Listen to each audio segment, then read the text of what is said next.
Flávio Bolsonaro é do Rio de Janeiro. Ora, o que ele fez pela segurança do Rio de Janeiro todos esses anos? Ele estava apoiando agora o Bacelar, que foi assim, a Polícia Federal colocou, é o representante político do Comando Vermelho na política carioca. O Flávio apoiava ele, apoiava o TH Joias, que era do Comando Vermelho, e aí vem ficar falando, não, agora os Estados Unidos vai salvar. Os Estados Unidos levariam o Flávio preso num contexto desse. Política externa, o Brasil tem que atuar de que forma em relação aos Estados Unidos, essas tarifas que são anunciadas, agora...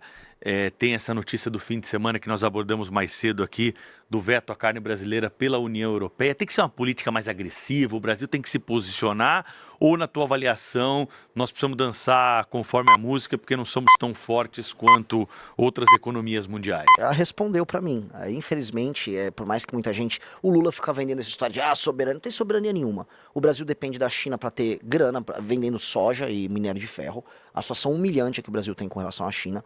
A China tá falando em construir a ferrovia que liga Ilhéus a Xangai para levar de vez as commodities nossas, e ela mesma investiu, ou seja, não tem nem dinheiro para fazer ferrovia aqui. Situação humilhante. E ainda mais humilhante a situação com os Estados Unidos, que o governo Trump despertou para a América Latina, e aí o Trump virou para o Brasil e falou, baixa a bola aí na tua relação com a China, é o seguinte, nossa relação comercial tá desproporcional, vai corrigir isso aí, e ainda tô de olho nas tuas terras raras. Aí sabe o que o Lula tá tendo que fazer? Tá tendo que sentar e conversar sem muita moral. A situação do Lula é humilhante, porque ele não pode discordar da China, porque a gente exporta para a China, e do outro lado ele vai ter que se submeter ao Trump.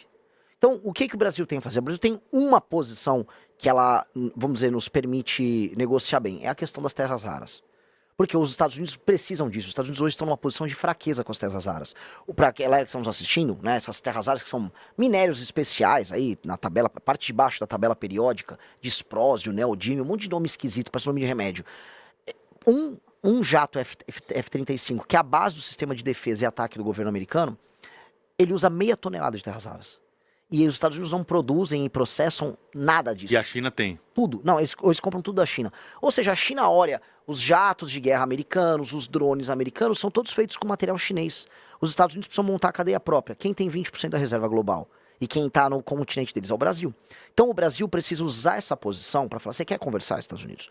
Então vamos montar a cadeia inteira das terras raras aqui. Vocês, a União Europeia, o Japão, que está precisando também, a Taiwan, que faz os semicondutores, traz a cadeia para cá, num projeto de 10, 20, 30 anos, da gente começar a extração, o processamento, e aí fazer turbina de avião aqui, fazer bateria, fazer drone aqui, e aí a gente faz parte de uma cadeia global de produção, assim, com muito valor agregado, que é necessário aos Estados Unidos, que é necessário à União Europeia, e aí que reposiciona o Brasil nesse jogo. Só que não dá pra gente negociar igual o Lula tá negociando, com uma faca no pescoço e querendo fazer showzinho. Ainda nesse capítulo internacional, recentemente tivemos a classificação do PCC e do Comando Vermelho como organizações terroristas. Isso gerou um debate aqui no Brasil que dividiu até especialistas que normalmente estão do mesmo lado da tese, né? Então, muita gente ficou perdida, falou, será que eu devo apoiar isso? Será que vai ser bom ou vai ser ruim? Na tua visão, é bom ou ruim? Quase indiferente. Há um elemento bom no sentido de que as pessoas estão se tocando que o problema é muito grande, a ponto dos Estados Unidos terem falado, olha, isso aqui são organizações terroristas.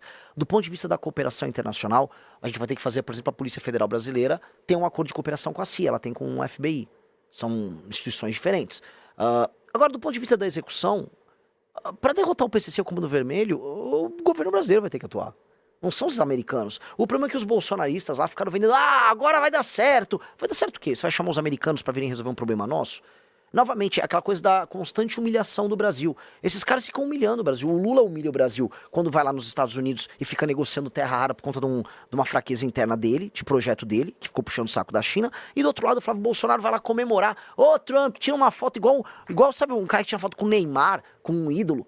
Tô aqui com o Trump. Que isso? Você pretende ser um chefe de Estado e tá tirando fotinho patética, tentando se apropriar de uma decisão que não veio deles e uma decisão que pra nós é indiferente. Desculpa eu me estender nisso. Flávio Bolsonaro é do Rio de Janeiro. Ora, o que ele fez pela segurança do Rio de Janeiro todos esses anos? Ele estava apoiando agora o Bacelar, que foi assim, a Polícia Federal colocou, é o representante político do Comando Vermelho na política carioca. O Flávio apoiava ele, apoiava o TH Joias, que era do Comando Vermelho, e aí vem ficar falando, não, agora os Estados Unidos vai salvar. Os Estados Unidos levariam o Flávio preso num contexto desse. Renan, ainda sobre segurança pública, acho que é um dos assuntos que hoje mais incomodam, né, a população. A gente noticia aqui, terrível, essa situação que vivemos. Muitos lugares do Brasil não podemos andar com o celular na mão, temos que tirar a aliança quando vamos sair de casa para evitar algum susto maior. O que dá para fazer prático, de forma prática, no começo de uma gestão em relação à segurança para mudar isso aí? Olha, esse é o sonho, a coisa que eu mais imagino no início da nossa gestão. Primeira coisa, na transição, na virada do ano de 2026 para 2027, eu tanto vou passar a reforma fiscal, quanto eu vou aumentar ainda mais todas as penas para crimes violentos. Por quê? Aumentando todas as penas para crimes violentos e tratando, fazer um enquadramento nosso, não americano, como inimigos, né, que é um conceito do direito de um autor alemão que chama Günther Jacobs. Direito penal do O inimigo. famoso direito penal do inimigo. Eu vou enquadrá-los de maneira diferente para que a pessoa que faz parte de uma facção perca, por exemplo, a presunção de inocência. Então, se você tá aqui em São Paulo, a gente tem o Smart Sampa. O que é o Smart Sampa? É um sistema de câmeras. Se um sujeito que está enquadrado como membro do PCC, não importa se ele é contador do PCC e trabalha na Faria Lima, ou se ele é um vapor, ou ele é um cara que anda com metralhadora em Paraisópolis, se a câmera pegou, a polícia já pode ir lá pegar ele na hora. Ele não tem presunção de inocência, é inafiançável, não tem progressão de pena, ele já vai para cadeia na hora.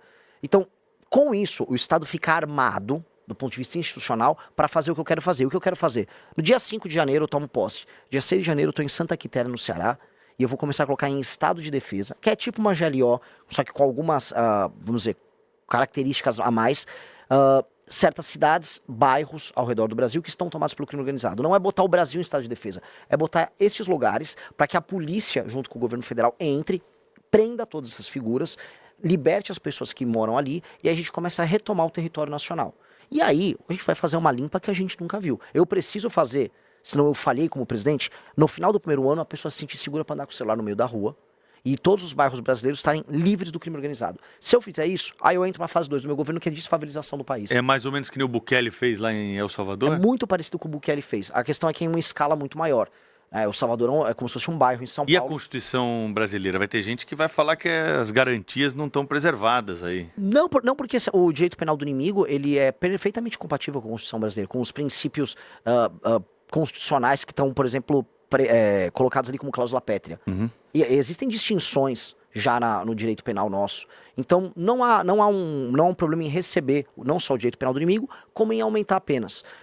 A questão toda que nós temos é um problema de execução das políticas públicas na área de segurança. As penas são muito baixas, as leis de execução penal no Brasil elas são amigas da bandidagem, então um cara pega uma pena de 20 anos, cumpre 7 e já sai. Então, os juízes no Brasil, eles têm, vamos dizer, uma subjetividade muito grande. Ou seja, o juiz decide da cabeça dele. Aí acontece o que aconteceu com o caso do Henri Borel lá no Rio de Janeiro. Uma juíza feminista, é machismo prender ela. E obrigou o tribunal eu nunca vi um negócio desse, obrigou os jurados a alterar o voto deles. E isso é coisa de um país doente. Essa subjetividade não pode acontecer. Agora, por mais que as leis sejam modificadas nesse campo, aumento de pena, polícia, GLO... Existe um ponto da legislação penal que parece imutável e nós não entendemos por que, apesar de uma pressão da população, que é a questão da maioridade penal. Sim. Vai pra frente? Óbvio. Tem que ir. Óbvio. Assim, quando você... Olha, eu não sei se eu tô me estendendo aqui, eu adoro esse tema. Tem um estudo da GV, o pessoal só dá um Google, de 2007, tá? Que mostra que existe uma correlação fortíssima entre a ausência da figura paterna e o cometimento de crimes pelos jovens. Ou seja, um jovem tende a cometer crimes, um jovem que comete o crime, que vai parar numa FEBEM, a relação dele com a ausência do pai é maior do que a relação, por exemplo, de desigualdade social. Ou seja, a desigualdade social e a pobreza interferem menos nesse jovem cometer o crime do que ele não ter um pai presente. Nós vamos precisar fazer um trabalho muito claro, e as pesquisas mostram isso, em atuar nas periferias, onde tem a maior parte desses meninos, porque inclusive a gravidez na adolescência incide mais nas periferias, nas favelas e cidades pequenas no interior do Nordeste. Nós vamos atuar nesses lugares já com, fim da maioridade penal, mas 2, trabalhando já nas escolas para recuperar esses meninos e dar um atendimento psicológico para separar eles, porque eles são garotos que estão numa condição especial. O garoto que comete o crime violento, quase sempre, 80% dos casos, ele não tem o pai. O pai abandonou ele, vem de uma relação complicada. E nós vamos chamar a sociedade civil, igrejas, ONG, auxílio psicológico nas escolas, já para focar nesse cara. Para fazer o trabalho preventivo, mas tem que ter junto a punição. Porque hoje está muito barato para uma facção criminosa você morreu um bandido em combate, ou uma pessoa foi trabalhar qualquer coisa, pega um menino com 15, 16 anos e coloca ele para trabalhar na operação. Tá fácil. A gente vai dificultar e vai inviabilizar esse modelo de negócio, porque é um modelo de negócio muito bom para eles. Foi muito fácil. Se você chegou até aqui, é porque você não engole narrativa pronta. Então já se inscreve no canal e ativa o sininho, porque aqui você vê os cortes que muita gente prefere que você não veja. E faz o mais importante agora, compartilhe esse vídeo, porque informação de verdade só se espalha quando alguém decide passar para frente.